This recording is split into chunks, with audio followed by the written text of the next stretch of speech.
I have a story about a squid, just to start out this conversation about symbiosis.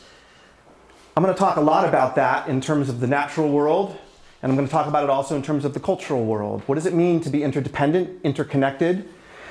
So the story of the squid is just one of bioluminescence. There's a bacteria which is bioluminescent.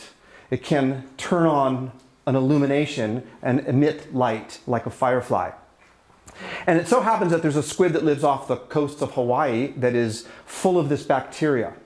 And it lives along the underlayer of its skin. And every night when it goes to sleep, it's a nocturnal hunter, it goes underneath the sand and it pumps all the bacteria out, almost all of it out. And the remaining bacteria begins to multiply, feeding off the food and nutrients provided by the squid. And it reaches this certain critical mass. And it's able to communicate. The bacteria have an amazing capacity. They've discovered this. They have a capacity to communicate with each other by the release of something similar to a pheromone. It's a molecule, and they have receptors and transmitters of these pheromones, and they wait to act. So bacteria are very intelligent. They've been around a lot longer than any of us. Single-celled organisms been on the planet. They were on the planet for 3 billion years before there were multicellular organisms. So they really had a long tenure here.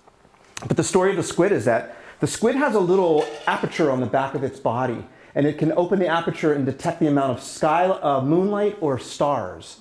And what it does is it waits until there's a full moon, and then it opens up the aperture, it measures the amount of light, and then it signals symbiotically the bacteria, and they emit light, and then it lifts up off the seafloor.